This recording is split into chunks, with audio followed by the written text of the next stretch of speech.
The French Revolution set Europe ablaze. It was an age of enlightenment and progress, but also of tyranny and oppression. It was an age of glory and an age of tragedy. One man stood above it all. This was the Age of Napoleon. I'm Everett Rummage, host of the Age of Napoleon podcast. Join me as I examine the life and times of one of the most fascinating and enigmatic characters in modern history. Look for the Age of Napoleon wherever you find your podcasts. I'm Jeffrey Rosen, President and CEO of the National Constitution Center. A few years ago, learning about the forgotten meaning of the pursuit of happiness changed my life. When the founders wrote that famous phrase in the Declaration of Independence, they meant an ongoing commitment to self-improvement and lifelong learning.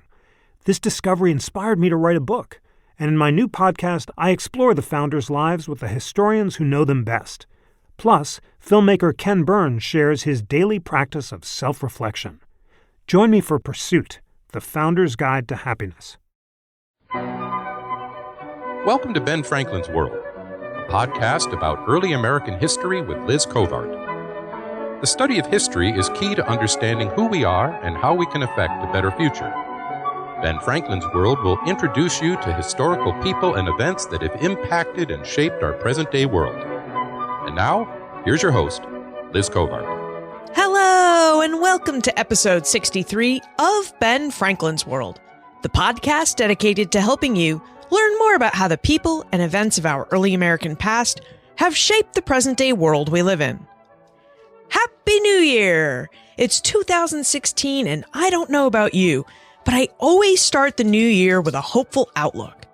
It always feels like I have a clean slate or a clean canvas to set and accomplish new goals and have new experiences. For example, today, I am optimistic that I am going to finish my book in 2016. My book, which I have tentatively titled America's First Gateway, Albany and the Making of America, explores how the people of Albany, New York created first Dutch, then British, and finally American identities between 1614 and 1830.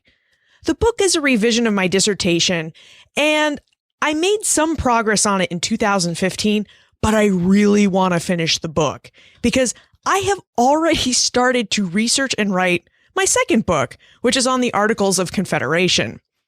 I really want to devote more time to that project and perhaps maybe another podcast or video cast. So I have created a plan to meet my goal of finishing my book by the end of the year. Did you set any New Year's resolutions or goals in 2016? Now, it's actually fitting that we're having this chat about new beginnings because today's episode ties in with the idea of starting over and starting fresh. Today, we'll meet and chat with Megan Kate Nelson, a historian of the American Civil War and author of Ruined Nation: Destruction and the American Civil War. Now, you may be thinking, Liz, Civil War ruined nation sounds more like a depressing topic than a hopeful topic, and perhaps you're right. But regardless, it's a fascinating topic.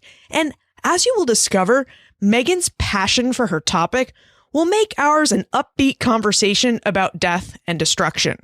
Our conversation will cover topics like why Union and Confederate commanders thought that they could end the Civil War by destroying the enemy's capital city, the opportunities created by the destruction wrought by the Civil War, and the place of ruins in American memory and landscapes. But before we get to our discussion of the ruined nation wrought by the Civil War, I would be grateful if you would consider supporting Ben Franklin's World as part of your New Year's resolution. There are many ways you can help. One way is by making a financial contribution. Other ways involve subscribing to the show or downloading its free app from the Google Play or iTunes app stores, or by telling your friends and family about the show. To learn more about how you can support Ben Franklin's World, please visit benfranklinsworld.com/movement or text Support BF World to 33444. Have I created enough pre-show suspense? Are you ready to explore the destruction caused by the Civil War? Let's go meet our guest historian. With tidings and wisdom to share about our early American past, here is this week's special guest. Our guest today is a writer, cultural critic, and historian. Her research interests include environmental history, material culture, and the American Civil War. She has written for numerous publications, including the New York Times and Civil War Times, and she has published 2 books, Trembling Earth, A Cultural History of the Okefenokee Swamp, and, most recently, Ruination, Destruction and the American Civil War. Welcome to Ben Franklin's World, Megan Kate Nelson. Thank you so much. Thank you for having me. Megan, as a historian, you wear many hats, yet you don't actually have a PhD in history, but American studies. Would you tell us what American studies are and how this training adds to your ability to speak and write about history? So American studies is a field that does 2 things a little differently than the field of history. One is that American studies scholars ask questions about what happened, but we also ask questions about how people imagined what happened and how they created myths and narratives around these events. This basically means that we are cultural historians. American studies scholars can focus on a lot of different things: history, literature, music, popular culture, all kinds of things. But for my purposes, I sort of practice American studies in the cultural history tradition. The other thing that American studies scholars do is that we use a very wide range of sources so that we have an interdisciplinary methodology. So the written word, of course, always vital and important, but also visual images and material culture, scientific data in some cases. For my purposes, with the kind of focus I have, the landscape itself, and using a lot of kind of geographical and archaeological information to inform my arguments. So in the context of Civil War history, which as a field is a little more traditional in terms of its historical questions and methods, coming from an American studies background really enables me to consider subjects like ruins and sources that very few people, very few Civil War historians have considered or used before. So you have a smattering of English, philosophy, art history, and history going on in your practice of history. Yes. Now you have to admit, your practice of history has kind of taken a dark turn. Death, destruction, ruination, and war are really dark topics. How did you come to write and research a book about them? They really are dark topics, and I'm not a particularly dark person, as you know. Although I did joke in 2012 when the book came out that it was the feel-good book of the year with all of this talk of destruction and all of these different ways. So I came to the study of ruins and destruction through the study of swamps, actually. So when I was researching my dissertation, which turned into my first book, Trembling Earth, I kept running into ruins in different places. And I thought they were really interesting, first from an aesthetic standpoint, that ruins are sort of interesting to look at, but also from a historical standpoint, in that they point really to failure in many ways, which Americans don't usually like to talk about. And so I started to think about them in the context of 19th century America, in American history and culture. And luckily, I knew enough to know that a book about 19th century ruins, such a huge topic, wouldn't really work. So I decided to focus on the moment that produced the most ruins in the American landscape, which was the Civil War era. So I came to the Civil War really from ruins. It was a new subject area for me, and then just went on from there and was sort of surprised to see how many different forms of destruction kind of occurred during the Civil War. In fact, the Civil War armies seem to be obsessed with destruction. The Union and Confederate armies really believed that if they captured and destroyed the capital of the other side, that they would end the war.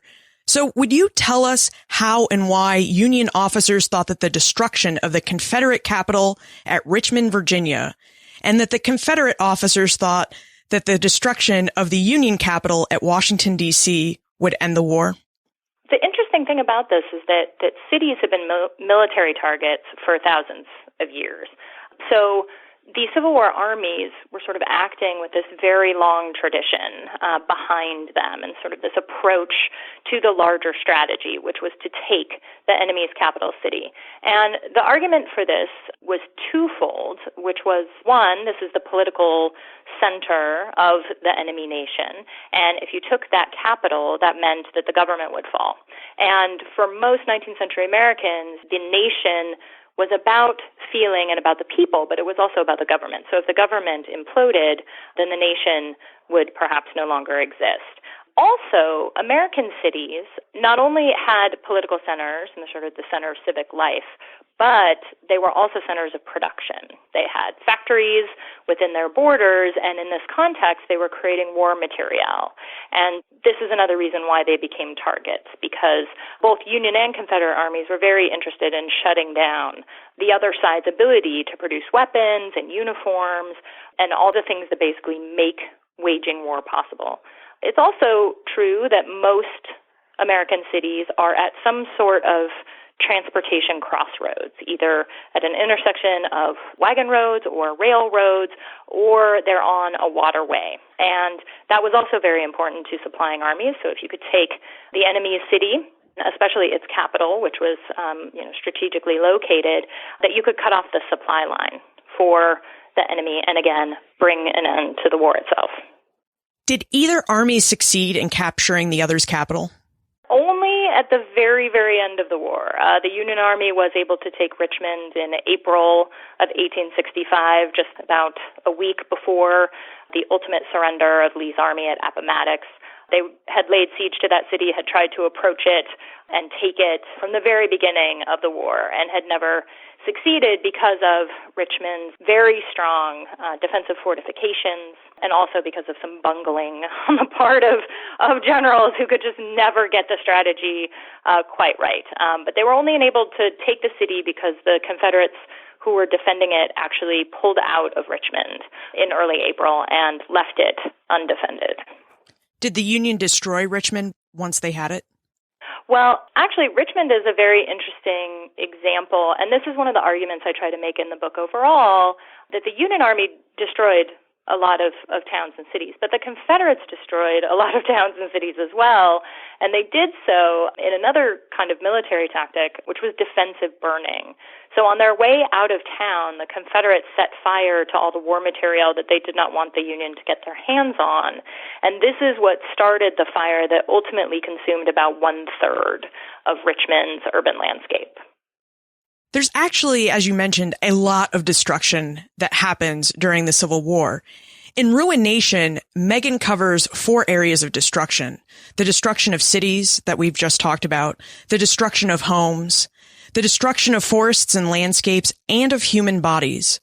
Megan, before we leave cities completely, would you tell us about the destruction of Columbia, South Carolina?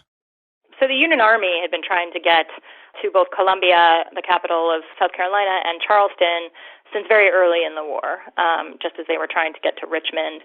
Because of their locations, though, these cities were pretty well defended, and neither one of them fell until February of 1865.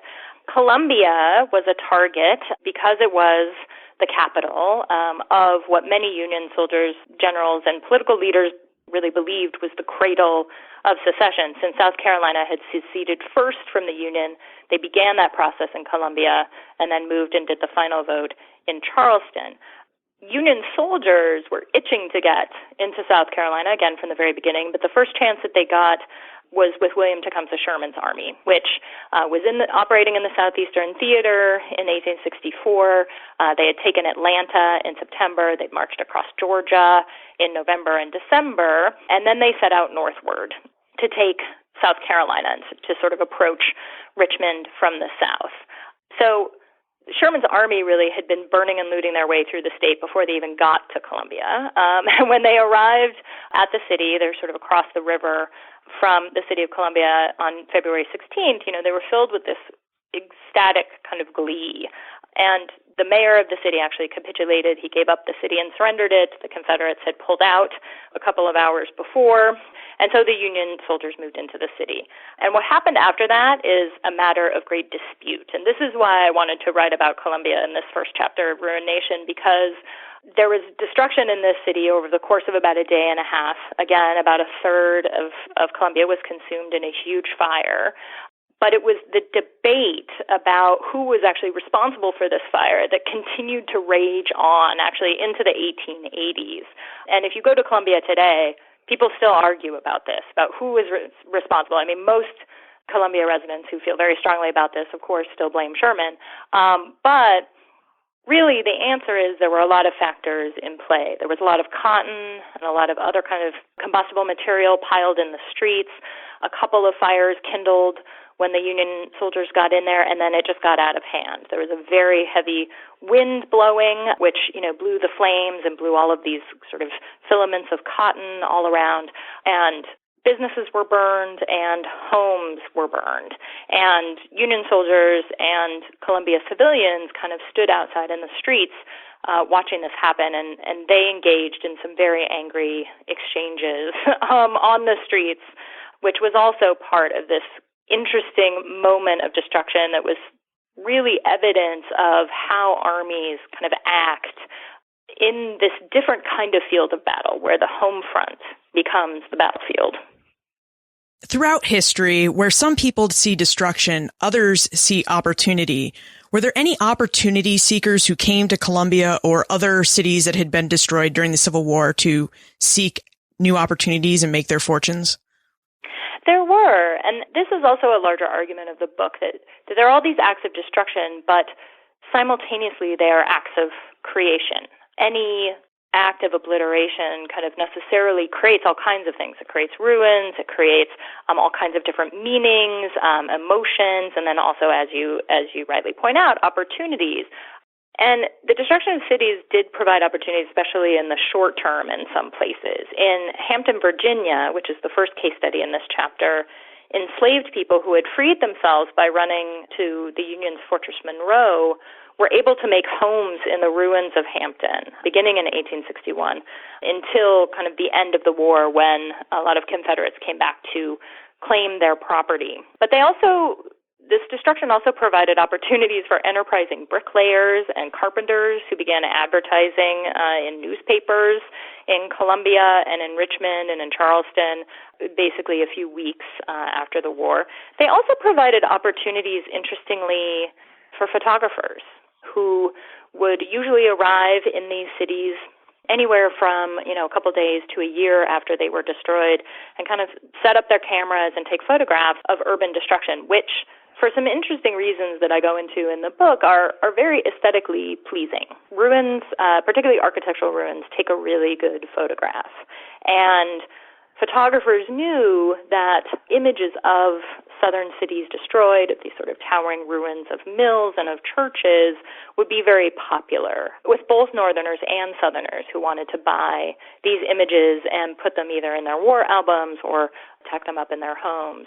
So it did provide a lot of opportunities. And later in Reconstruction, I think Northern capitalists also saw great opportunities in these southern cities. We're sort of rebuilding the South, the sort of architectural and economic reconstruction of urban areas. When I think about the destruction of cities during the Civil War, my mind flashes back to scenes from Gone with the Wind. And I keep picturing Scarlett in the wagon, and she's riding away from the flaming ruins of whichever city she happens to be in, and of the scene where she's at her home. I don't remember whether it's in the city or at her plantation family home, but she's fighting off a Union soldier. What did destruction of cities and their occupation by the Union Army mean for Southern women? That's a great question. And yes, I mean, the Gone with the Wind has probably done more than any other film to shape Americans' sort of perception of destruction in the South. Not only that amazing scene of the burning of Atlanta, which quite rightly attributes most of the burning to the Confederates who were withdrawing, who did in fact defensively burn Atlanta at that point, although it was destroyed later, before the Union pulled out in November. But when she goes back, and there is a great scene where she goes to 12 Oaks, and there's just a staircase to nowhere, and that plantation has been completely burned. And then that amazing scene that you're talking about where this kind of scraggly Union soldier comes, and she's on the stairs in her house, which has been saved because it was a Union headquarters, and he approaches her in a very menacing way as if he's going to attack her, and she shoots him. And with the help of Mellie, buries him out in the yard, which is this sort of astonishing moment that doesn't get a lot of attention in that film, but I think it's a really important scene. You know, that soldier in the film was a straggler. He was kind of lagging behind the army that was marching and fighting in the Atlanta area. But it is true that Union armies who occupied southern cities soldiers and civilians, particularly female civilians, came into contact with one another in those places a lot and in ways that created a lot of tensions. Probably the most famous example is New Orleans, which was actually not destroyed. The city was surrendered without a fight in April of 1862, even though there was a battle up to its banks. But in that city, Union General Benjamin Butler was so enraged by the actions of the women in New Orleans who were spitting on soldiers and insulting them openly in the streets that he issued General Order Number 28, which is referred to as the Woman Order, in which women who were doing these things, who were perceived to be insulting or they're showing contempt for Union soldiers, would be treated as women of the town plying their avocation, which means they would be treated as prostitutes and they would be arrested,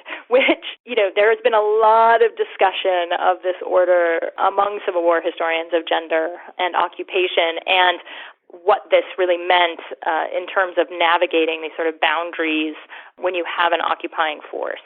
And there were also more violent interactions. Some historians have found through going through Union military court records that the Union actually prosecuted around 450 sexual assault crimes over the course of the war and in the years afterwards. And these were trials on behalf of both white and black women in the South who had suffered assaults on the part of Union soldiers. So there were violent interactions, there were sexual assaults. A lot of these happened within homes, within the slave quarter, where there were kind of private spaces where usually women had domain, but encroaching soldiers kind of took that power and used the privacy of the bedchamber to assault women.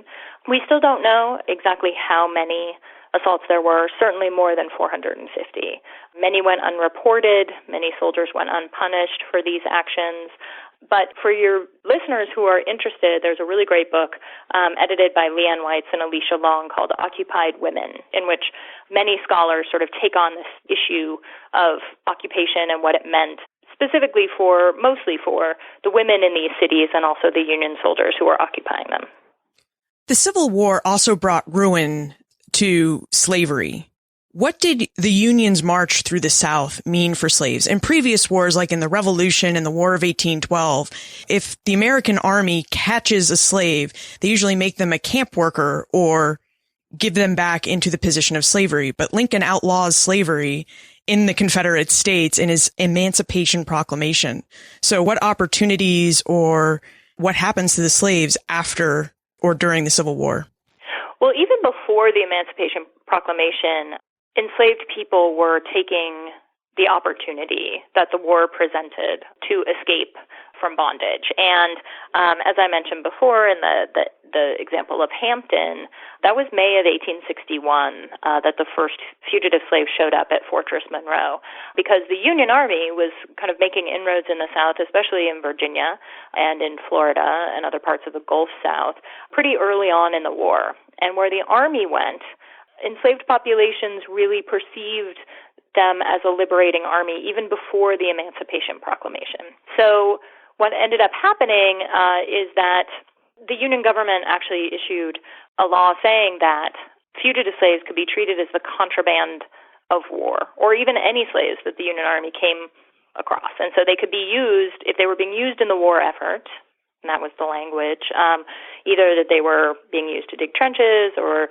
work in factories to make ammunition, that then they could be confiscated, basically.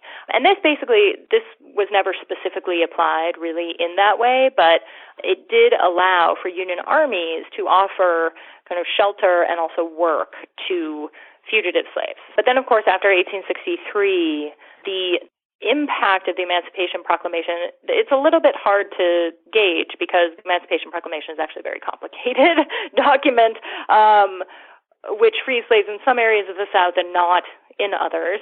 And of course, Southerners didn't see that the Emancipation Proclamation had any legitimacy at all. But for enslaved people, this provided other opportunities to either work as laborers in the Union Army or to enlist as soldiers or both. Many soldiers enlisted, African-American soldiers, and ended up laboring for much of their time until they were thrown into action in certain cases. But this was one of the things that, when we talk about armies and their function and their purpose, after 1863, the purpose of the Union Army was expressly to destroy slavery, which did not necessarily mean the destruction of the slave quarter or the plantation, but sometimes Union soldiers took it upon themselves to interpret it in that way. Another casualty of the Civil War were Southern forests and landscapes. In Ruined Nation, Megan describes in great detail how the Union and Confederate need for lumber altered these landscapes. Megan, Mortimer would like to know more about the Army's need for wood and the effect that this had on the South's forests.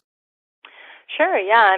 Armies needed wood for all kinds of things, as you listed before, firewood and railroad ties and roads and bridges and shelters and fortifications. They were great builders, these armies. And this also goes to my larger point that destruction was also creation. They were cutting down trees, but mostly they were doing this in order to build other things. They were not actually consuming the wood in their fires. So I argue in the book that Northern and Southern armies together consumed more than 2 million trees during the war. And as sometimes happens, when you publish a book, you find out afterwards that perhaps your data was not so accurate.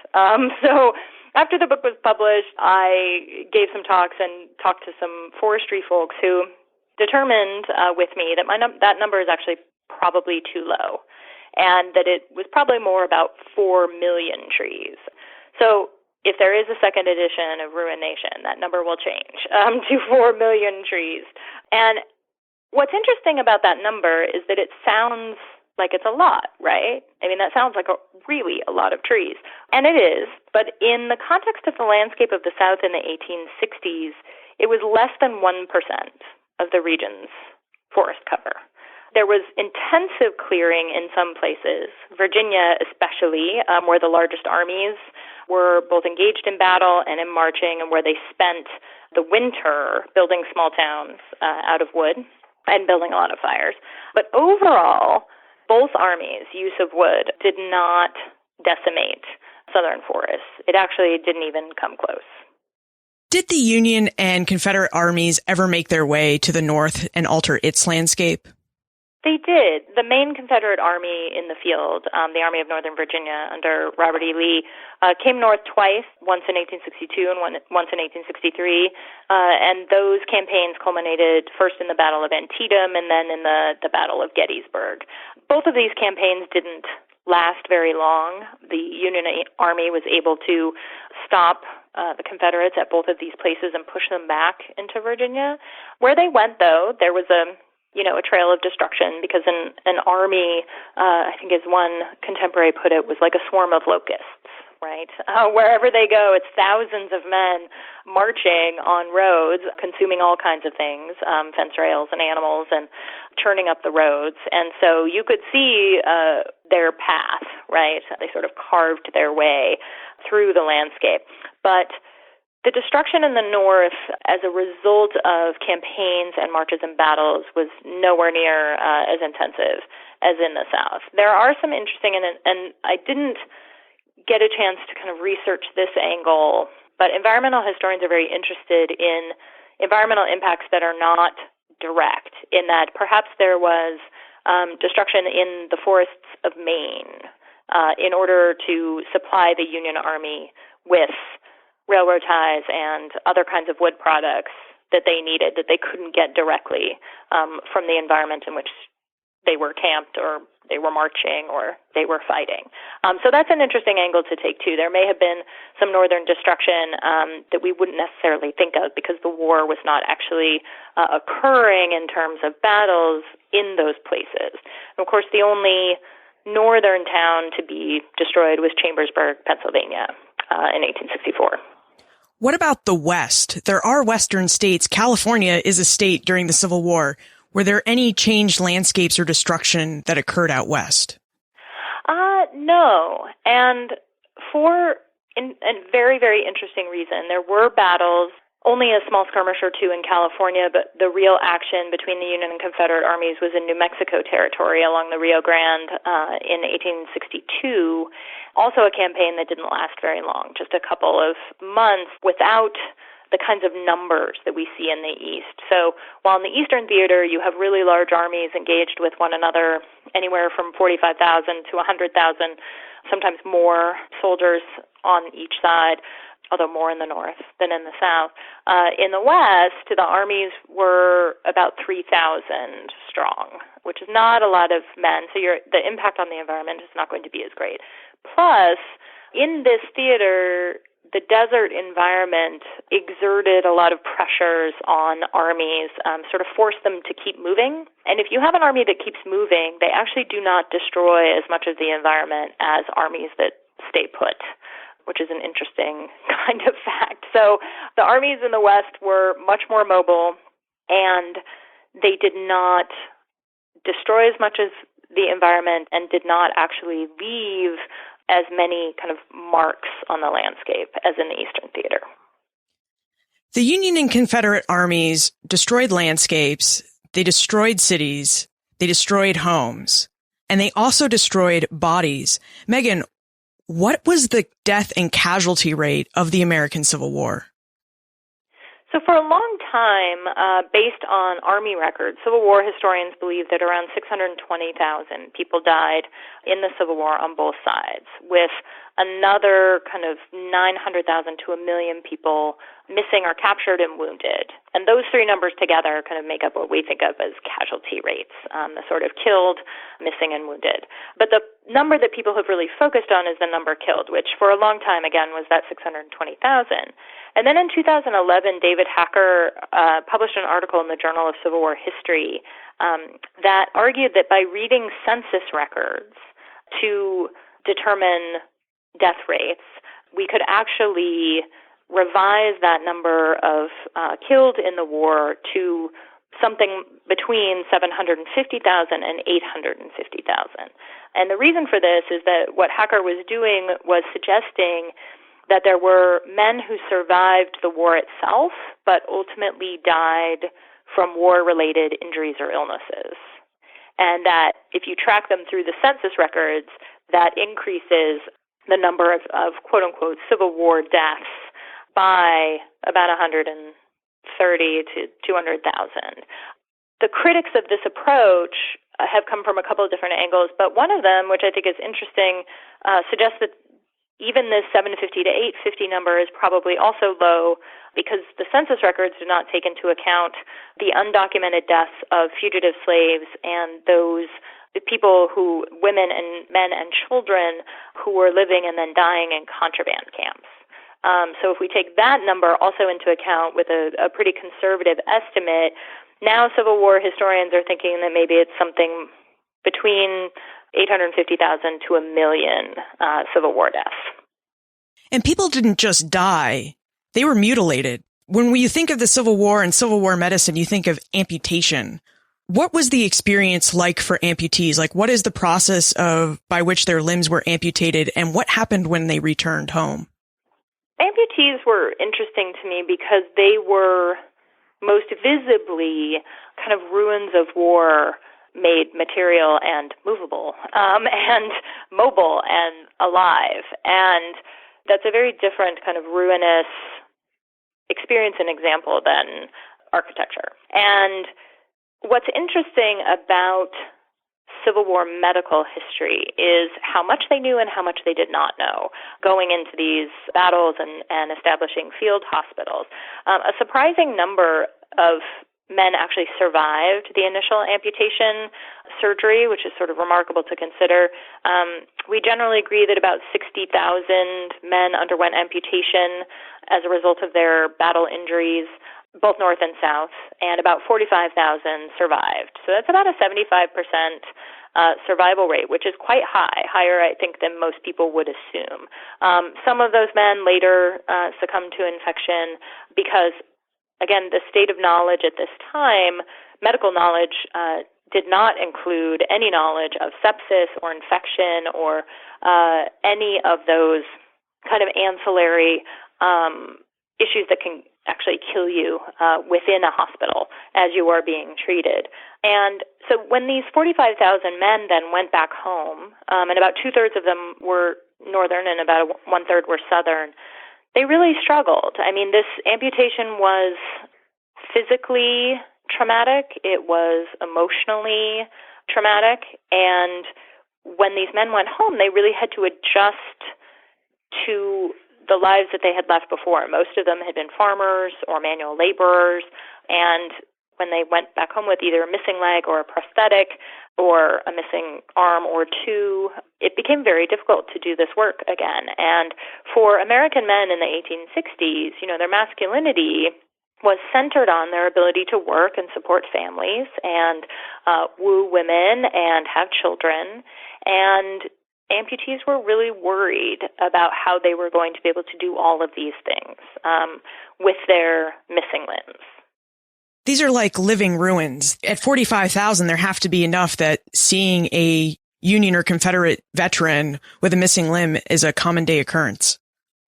Yes, and people actually remarked about this, about the number of amputees who were proliferating on the streets of towns and cities kind of across the nation. And it's not like amputation was completely unknown. It had been practiced for many years as a medical approach to curing disease, and increasingly during the 1830s and 40s, as industrial accidents became common, you would see a lot of amputations in the wake of these kinds of accidents and those kinds of industrial situations.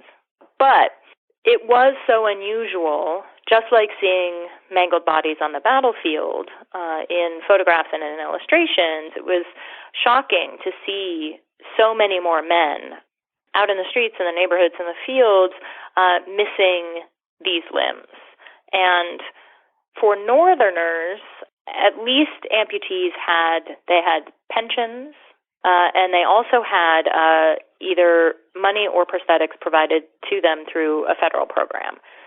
Southern veterans were not so lucky. Sometimes they got aid, received aid from states, but they did not receive the kind of pension benefits or the prosthetics that Northern soldiers did. So for Southerners, the situation, I think, was even more dire. And again, if your listeners want to know more about Southern amputee veterans, Brian Craig Miller has just published a book called Empty Sleeves about amputation in the Civil War South, where he focused on that group in particular and their adjustment, not only their experiences with amputation, but their adjustment to life after the war in the South.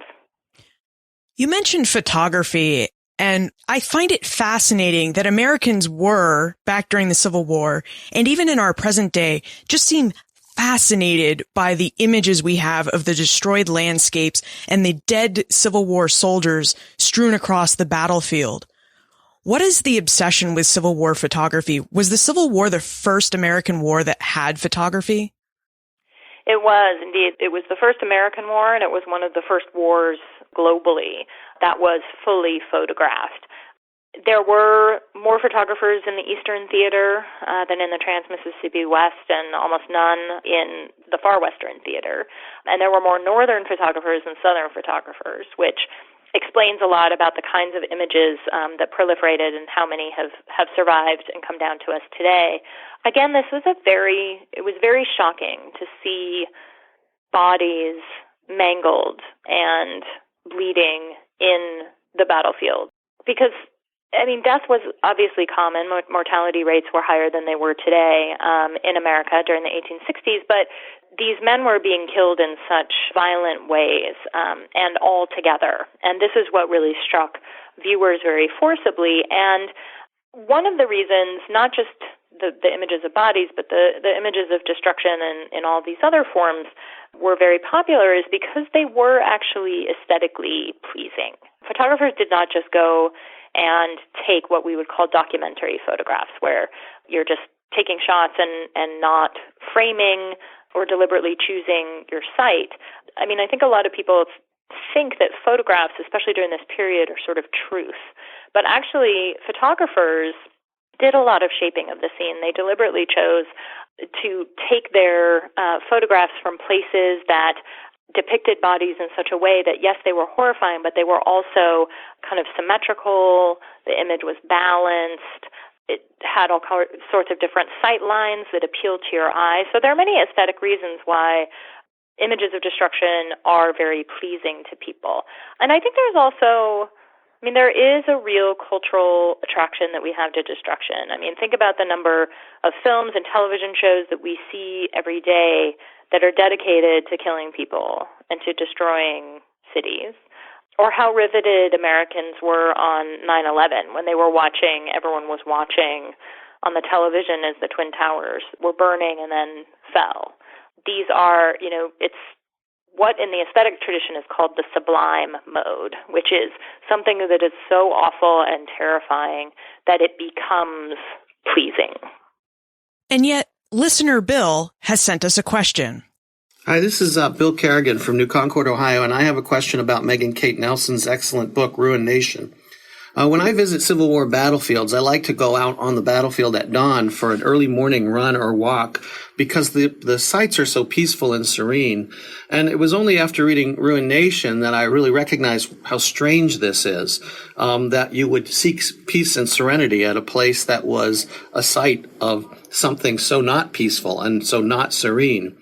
So my question is this: can we or should we try to change this reality? Could or should national battlefield parks do more to bring the experience of battle and its aftermath to visitors? Thank you.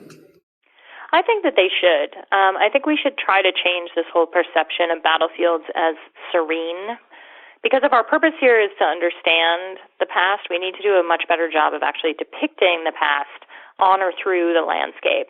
The National Park Service has chosen to approach this by a new initiative that they have to restore the landscape to its Civil War status, sort of with plantings and with tearing down buildings that weren't there before and sort of doing that sort of thing. But that also creates a very serene, usually rural landscape for people to look at and to walk through and drive through.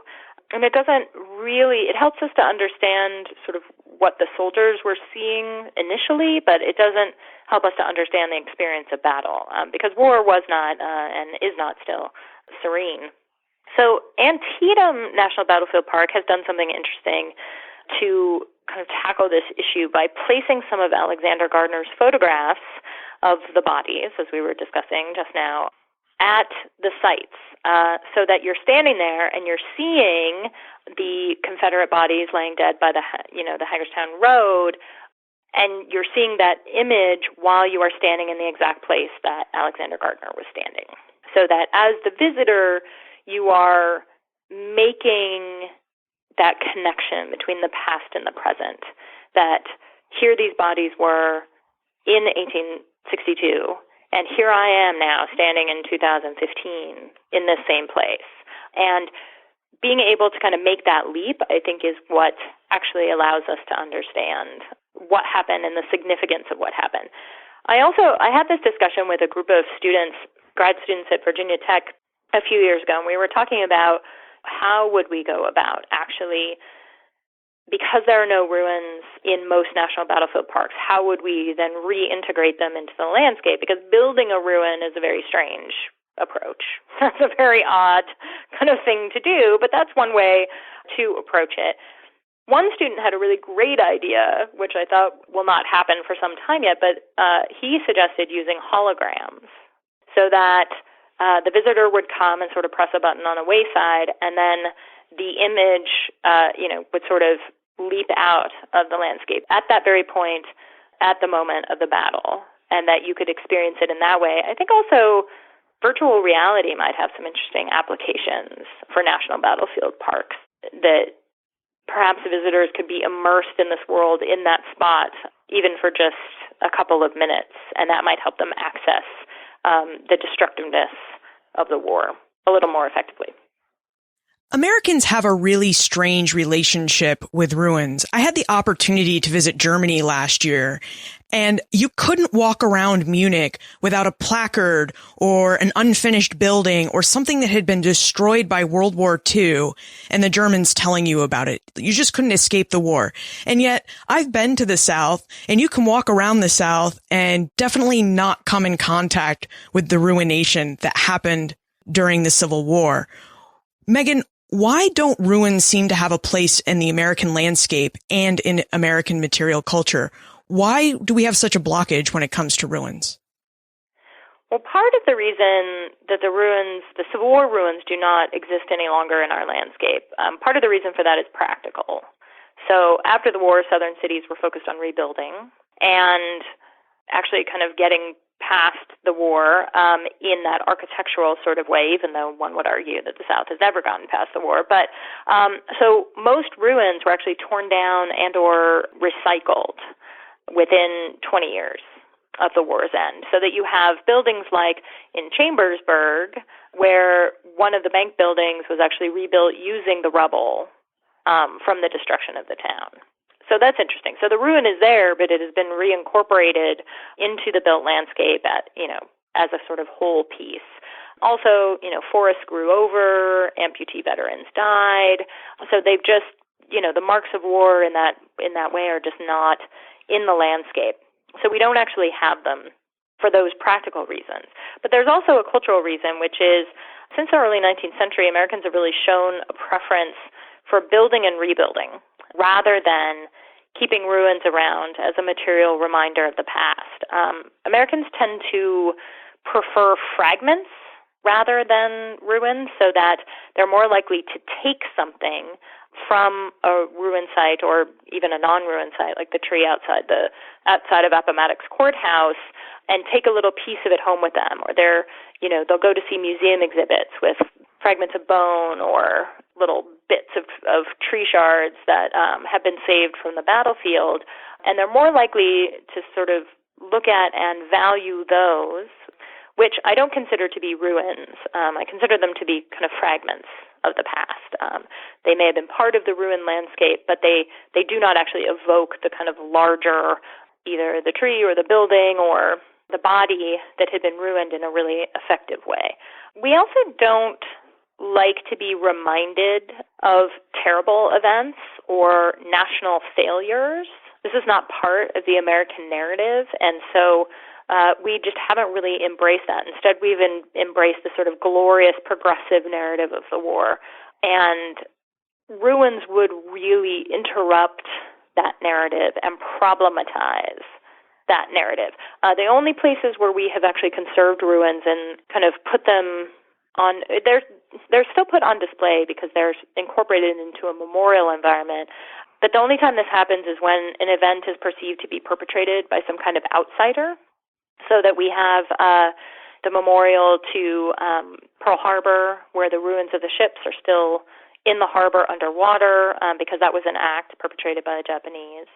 Oklahoma City, where Tim McVeigh is seen as an outsider, as an outlier, and then, of course, the 9/11 memorial site, in which there is an attack on American soil. I think we have a much harder time dealing with the Civil War because it was an internal conflict. And so the narrative that those ruins might convey is not as clear.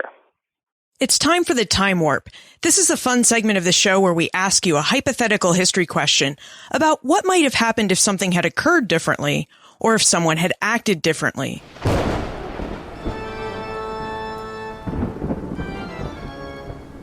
The Time Warp. Historians can't predict the future, but they can speculate about what might have been.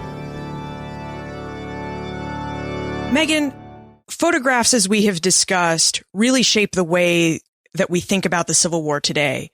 In your opinion, what might have happened if photographs and images of the Civil War had not been created? How would Americans' perception of the Civil War and the destruction that it wrought have been and be different? I think for Civil War Americans, not having photographs would have severed a really vital link between the home front and the battlefield. Not only were people at home kind of viewing and then understanding the war through photographs, and then also illustrations in newspapers that were taken from photographs, but they were also receiving photographs from the field of battle. Because photographers were there in camps, they often set up studios, and soldiers would go and have their portraits taken. And doubtless, your listeners have seen some of these portraits either in, Ken Burns's Civil War or in a museum exhibit. And this was a way for soldiers to connect back to the home front, where they would sort of send these images as proof of life in some ways, also as a kind of a sort of evidence of their pride in their service to either the Union or the Confederacy. And people at home really cherished and saved these images and, again, put them in albums or set them up in their parlors. And I think without those, they would have really lost this very important connection to the men who were away often for, anywhere from 3 to 4 to sometimes 5 years if they were not mustered out immediately. And that, I think, would have caused some real emotional stress, more emotional stress than that people were already feeling. And I think for historians, we would really be without a very rich, huge, vast amount of source material that shaped a lot of our arguments about the war. And Ken Burns certainly would not have been able to make his documentary, or at least he wouldn't have been able to make it so visually effective without the photographs from that period. And his film was very important. It came out in 1990, and it really jump-started an interest in Civil War history. And without it, I think there would not be as much support, perhaps, for national battlefield parks or museums or other kinds of programs related to Civil War history. Megan, we can't let you go without you telling us about your awesome blog, Historista. Would you tell us what you write there and where we can find it on the web? Sure. You can find it at www.historista.com. You can also find it by typing in www.megankatelnelson.com. But Historista is really a blog that, for me, works as a place where I can talk about all different kinds of issues. So some of the posts are about history and about history in popular culture. Some of them are about the practice of history. I had a series of posts about a research trip that I took to the Southwest last year, or about things like the academic job market or the writing process. So I use it to really write all kinds of things that just are of interest to me, that I find compelling and that I find moved to write about. Is MeganKateNelson.com and Historista.com the best places where we can find more information about you, your work, and how we can get in contact with you? Yes. They're on the website. You can find links to several things that I've written that are posted online. You can find links to videos from C-SPAN, and of course there will be a link to this podcast when it goes up, and you can email me through the site as well. Or we could tweet you, right?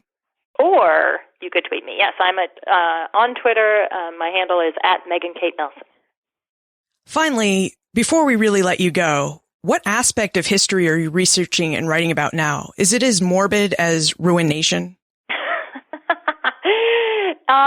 Some parts of it are as morbid.